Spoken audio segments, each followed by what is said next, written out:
Hello everyone, this is Shankar Pratap Singh and you are watching SPS Astrology। और जैसे आजकल ज्योतिष और धर्म की बात चल रही है, तो आज मैं आपको बताऊंगा कि रुद्र अभिषेक का महत्व क्या है और रुद्र अभिषेक क्यों करवाना चाहिए। यानी भगवान शिव की पूजा और भगवान रुद्र की पूजा। रुद्र और शिव जो हैं वो एक ही हैं।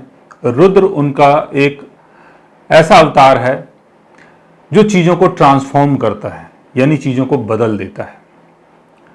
कुंडली का जो 8th हाउस होता है उसका संबंध ट्रांसफॉर्मेशन से होता है, और जो स्कॉर्पियो साइन होता है यानी वृश्चिक राशि, उसका संबंध भी ट्रांसफॉर्मेशन से होता है। कुंडली का 8th हाउस आपका ये वाला भाव होता है। इस भाव को कुंडली का 8th हाउस बोलते हैं। और 8 नंबर साइन आपके बर्थ चार्ट में कहीं भी हो सकता है, आपके लगन के हिसाब से, आपके मून चार्ट के हिसाब से, आपके चलित चार्ट के हिसाब से 8 नंबर साइन आपके बर्थ चार्ट में कहीं भी हो सकता है। तो ये जो 8 नंबर साइन है, इसका काम है चीजों को ट्रांसफॉर्म करना, चीजों को बदल देना। जैसे डेथ एंड रीबर्थ, एक्सीडेंट होना, इमरजेंसी का आना, सुनामी का आना, बाढ़ का आना, तूफान का आना,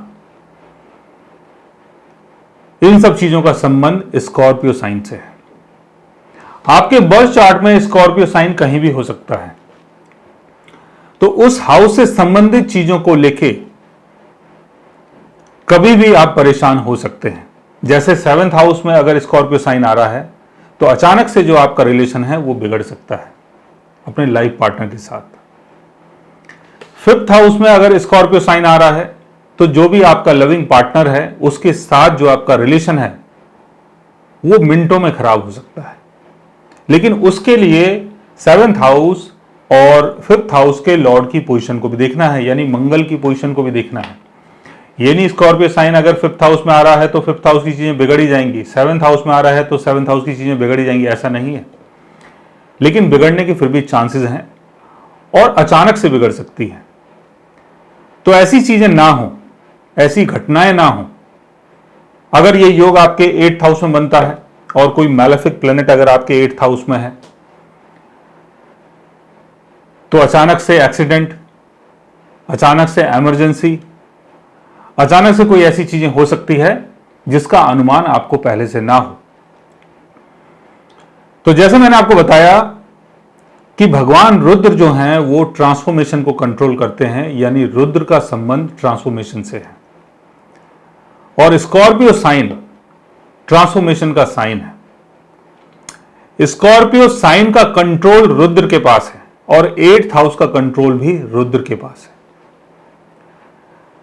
तो कोई भी बहुत बड़ा बदलाव जब हमारे जीवन में होता है और उस बदलाव को अगर हमें रोकना है तो उसके लिए भगवान रुद्र यानी भगवान शिव की पूजा होती है। और रुद्र की पूजा जब भी आप करें तो किसी विद्वान पंडित से सलाह लेके ही करें, क्योंकि इसके लिए अलग से आपको टाइम निकालना पड़ता है। ऐसा नहीं है कि भगवान रुद्र की पूजा आप कभी भी कर लें। जैसे सावन के मंथ में कुछ दिन होते हैं, उन दिनों में आप भगवान शिव की पूजा करवा सकते हैं। और भी अलग अलग दिन होते हैं जहां पर आप रुद्र की पूजा करवा सकते हैं। 2, 2.5, 3 घंटे की पूजा होती है, अलग अलग विधि होती है पूजा की। तो किसी ज्ञानवान पंडित से आप मिलें और उनके थ्रू ही आप रुद्र की पूजा करवाएं, क्योंकि उनको इस चीज का प्रॉपर ज्ञान होगा।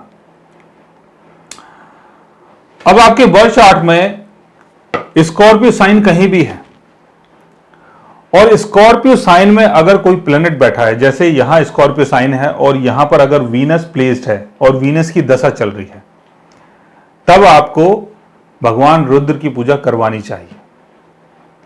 क्योंकि वीनस 7th हाउस का लॉर्ड है और 8th हाउस में आ गया, यानी लाइफ पार्टनर के साथ जो आपका रिलेशन है वो बिगड़ सकता है और लाइफ पार्टनर के साथ कोई इमरजेंसी हो सकती है।